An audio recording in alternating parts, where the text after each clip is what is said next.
भोले बुआ के चरणों में कोटि कोटि प्रणाम, मैया पार्वती के चरणों में कोटि कोटि प्रणाम, सभी देवी देवताओं के चरणों में कोटि कोटि प्रणाम। दोस्तों, आप सभी के बीच में बहुत ही प्यारा सावन स्पेशल शिव चर्चा भजन सुनाने जा रही हूँ। अगर आप सभी को अच्छा लगे तो वीडियो को लाइक शेयर एंड कमेंट कीजिए। चैनल पर नए होंगे तो चैनल को प्लीज सब्सक्राइब जरूर कीजिएगा। दोस्तों, सुल्तानगंज से ले गंगा पानिया हो जाए शिवर जधनिया,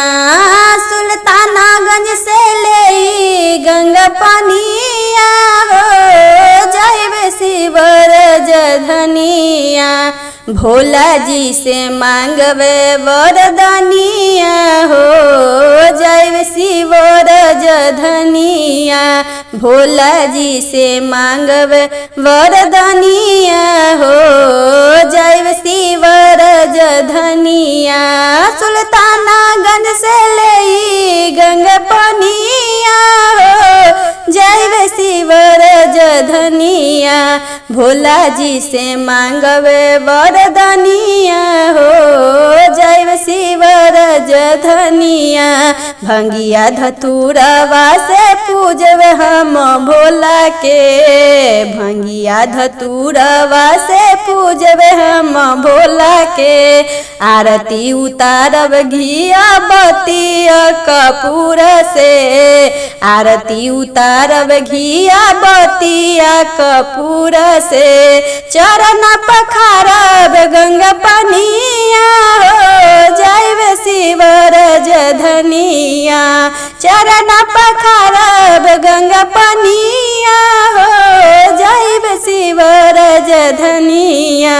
भोला जी से मांगब वरदानिया हो जाए शिवर जधनिया, भोला जी से मांगब वरदानिया हो जाए शिवर जधनिया,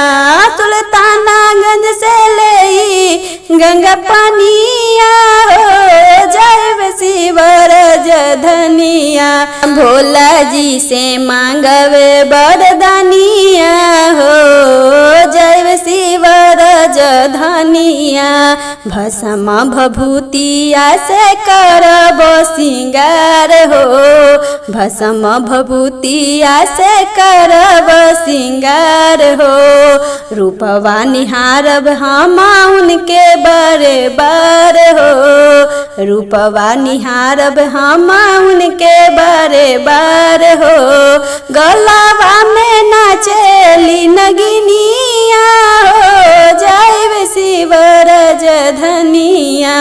गलावा में नाचेली नगिनिया हो जाए शिवर जधनिया, भोला जी से मांगब वरदानिया हो जाए शिवर जधनिया, भोला जी से मांगब वरदानिया हो जाए शिवर जधनिया, सुल्तानगंज से ले गंगा पानिया हो जाए शिवर जधनिया, सुल्तानगंज से ले गंगा पानिया हो जाए शिवर जधनिया, भोला जी से मांगब वरदानिया हो जाए शिवर जधनिया, तोहरो चरनिया में सब सिर झुकाबिले, हमहू तो ऐनी भोला चरा पसारिले, तोहरो चरनिया में सब सिर झुकाइले, हमहू तो ऐली भोला चरा पसारिले, मांगतानी तोहरो से मंगनिया हो जाए शिवर जधनिया,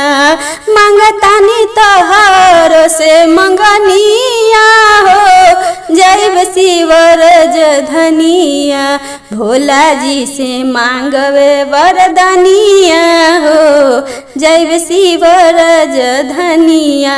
भोला जी से मांगब वरदनिया हो। जैव शिव राजधनिया सुल्तानगंज से लई गंगा पनिया हो। जैव शिव राजधनिया सुल्तानगंज से लई गंगा पनिया हो।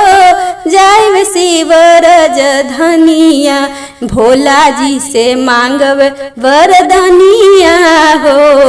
जैव शिव राजधनिया भोला जी से मांगब वरदनिया हो। जैव शिव राजधनिया।